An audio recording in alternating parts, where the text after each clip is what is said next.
Assalamualaikum warahmatullahi wabarakatuh. Selamat pagi kawan-kawan nawak-nawak ya.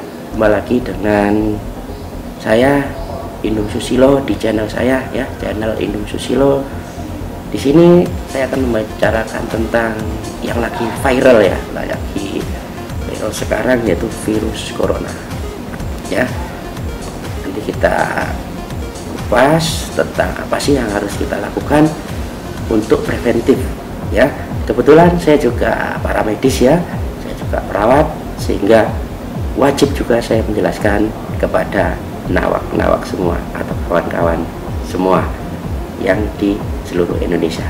Oke, kita ikuti yuk penjelasan saya kali ini.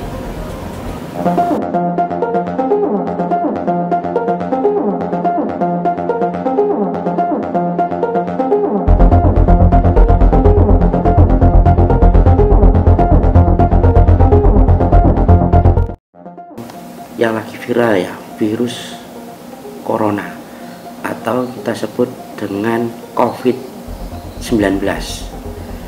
Di sini saya akan menjelaskan sedikit apa sih sebenarnya novel coronavirus ini. Coronavirus ini kawan, atau COV, adalah famili virus yang menyebabkan berbagai penyakit, mulai dari batuk, pilek, hingga penyakit yang lebih parah. Seringkali ini bersifat zoonotik namanya, zoonotik, jadi ditularkan dari hewan ya, ini ditularkan dari hewan.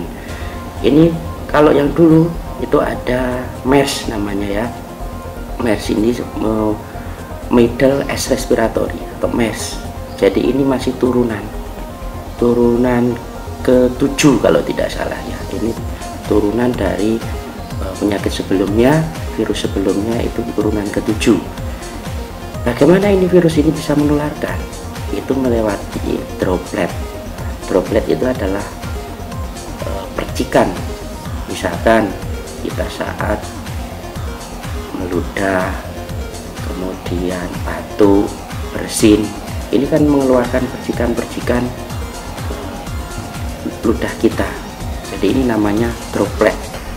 Jadi bersifat droplet penularannya. Ini kalau MERS itu dulu itu lewati onta, kemudian ada SARS itu lewati musang ditularkan. Tapi kalau COVID sendiri itu penularannya melalui hewan kelelawar dan ular. Itu ya, kelelawar dan ular. Itu sementara yang ditemukan ya. Kemudian yang kita bahas di sini adalah apa sih yang harus kita lakukan? Apakah kita harus panik? Jadi yang pertama, tidak perlu panik. Kita tetap waspada. Jadi tidak usah panik, tapi tetap waspada. Apa yang harus kita lakukan, kawan-kawan ya? Pertama, tetap di rumah bila saat sakit. Jangan keluar-keluar, metu-metu deh ya, di dalam rumah saja gitu ya. Kemudian tetap di rumah atau di asrama, di kos. Kalau memang itu mahasiswa atau yang berada di kos asrama, tetap di kosan saja. Sampai kapan? Sampai demam hilang. Setidaknya 24 jam tanpa menggunakan obat penurun demam. Ini sudah anjuran WHO ya. Ini sudah anjuran WHO, dan ini juga menjadi protokol pemerintah ya, protokol pemerintah Republik Indonesia yang dikeluarkan beberapa waktu yang lalu, bahwa kita memang harus istilahnya lockdown lah, kita menutup diri di rumah ya. Sampai kapan? Setidaknya 24 jam tanpa menggunakan obat penurun demam. Tanpa menggunakan obat penurun demam. Oke ya. Kemudian mencari perawatan medis. Jadi kita cari perawatan medis segera jika gejalanya semakin parah. Misalkan demamnya tinggi sampai kesulitan bernafas. Hati-hati, sampai ini virus ini sampai kalau demam tinggi, kemudian ada batuk pilek sampai sesak, itu sampai ke ARDS, akut respiratory disease syndrome. Jadi sampai ARDS. Inilah yang sering menyebabkan terjadinya gagal nafas sampai terjadi meninggal dunia. Jadi tidak sampai ke sana, kita harus mencari perawatan medis saat demam tinggi lebih dari 38 derajat Celcius suhu tubuh kita. Oke, kemudian dilanjutkan, menerapkan perilaku hidup bersih dan sehat atau PHBS, perilaku hidup bersih dan sehat.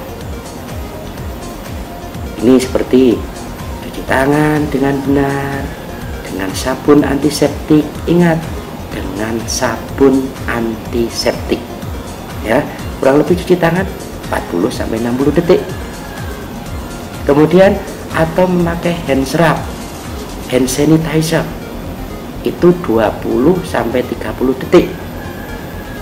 Itu memakai teknik cuci tangan yang benar ya, seperti menggosok, ini melengkungkan, kemudian mengaduk ya, kemudian mengunci, kemudian ini memutar ibu jari, terakhir menggosok ujung jari ya. Itu singkatnya. Nanti kalau ingin lebih jelas lagi, nanti saya jelaskan di video.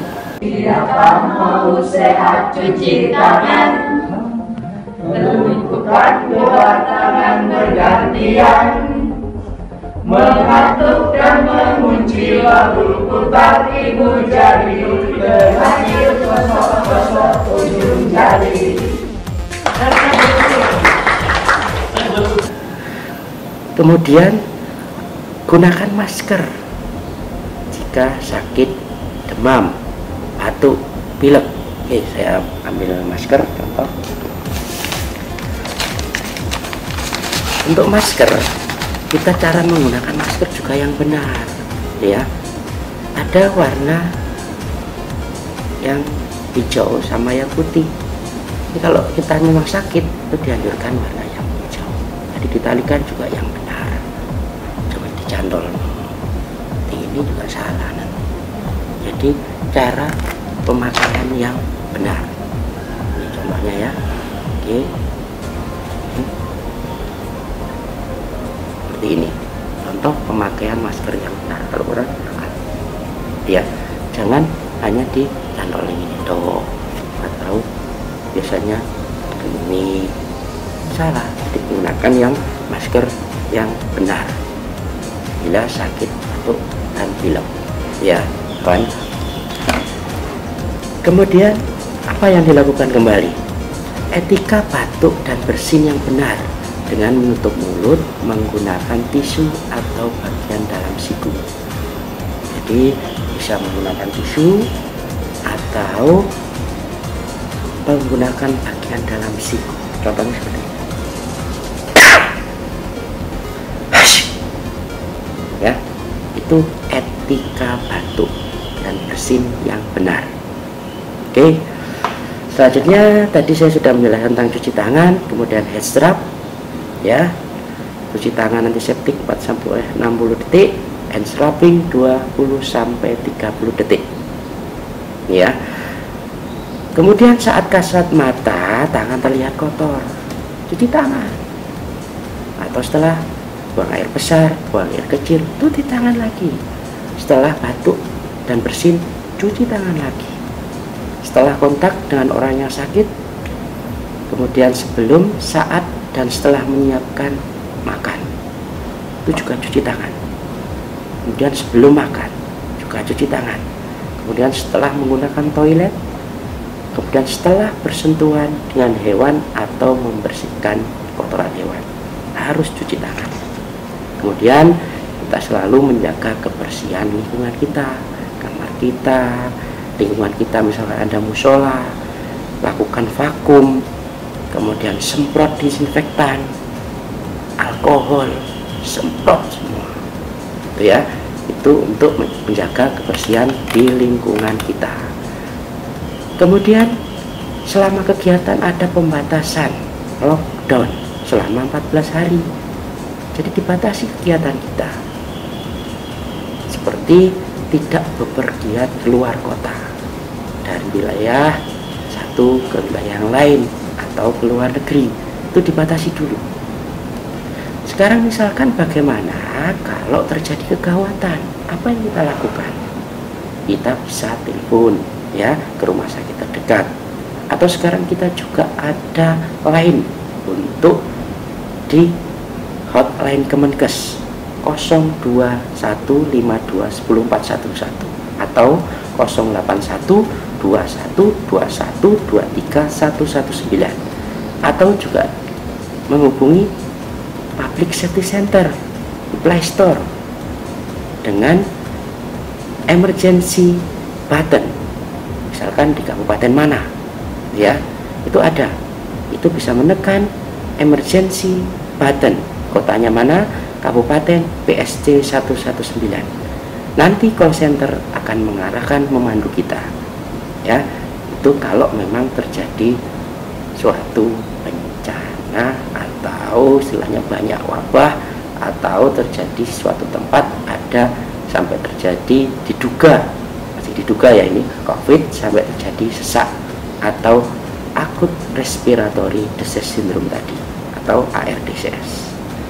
Begitu kawan, semoga penjelasan singkat ini bermanfaat untuk kita semua. Tetap jaga kondisi imunitas kita, tingkatkan dengan olahraga kecil di rumah, makanan bergizi, PHBS, perilaku hidup sehat ya. Demikian, sekian video dari saya, semoga bermanfaat. Assalamualaikum warahmatullahi wabarakatuh. Tetap semangat.